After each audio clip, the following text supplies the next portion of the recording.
பார்த்து வருகிறோம். திருவண்ணாமலையில் முறையான ஆவணங்கள் இன்றி இயக்கப்பட்ட ஆட்டோக்கள் பறிமுதல் செய்யப்பட்டிருக்கிறது. 10க்கும் மேற்பட்ட ஆட்டோக்களை காவல்துறையினர் பறிமுதல் செய்திருக்கிறார்கள். தொடர்ந்து விரிவான விவரங்களோடு இணைகிறார் செய்தியாளர் சசிகுமார். சசிகுமார், வணக்கம். விரிவான விவரங்கள். வணக்கம்.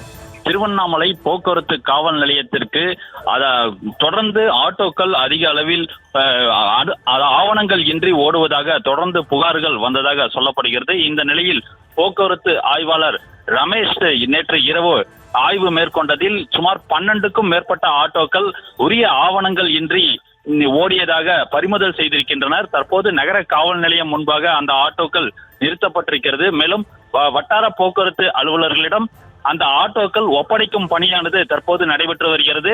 தற்போது அந்த நகர காவல் நிலையம் அருகில் இருக்கக்கூடிய போக்குவரத்து காவல் நிலையம் ஆய்வாளர் தற்போது அந்த வட்டார போக்குவரத்து அலுவலர் கருணாநிதியிடம் அந்த ஆட்டோக்களை ஒப்படைக்கும் அந்த பணியானது நடைபெற்று வருகிறது.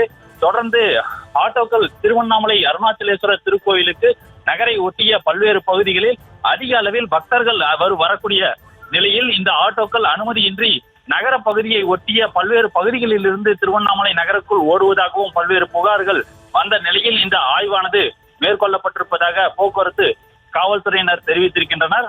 மேலும் இந்த ஆட்டோக்கள் மீது உரிய ஆவணங்கள் இன்றி ஓடிய ஆட்டோக்களுக்கு அபராதமானது விதிக்கப்பட உள்ளது. மேலும் வட்டார போக்குவரத்து அலுவலர் பெரியசாமியும் தற்போது உடன் அந்த ஆட்டோக்களை பறிமுதல் செய்து வரக்கூடிய சூழ்நிலையை நாம் பார்த்து வருகிறோம். விவரங்களை வழங்கியமைக்கு நன்றி சசிகுமார்.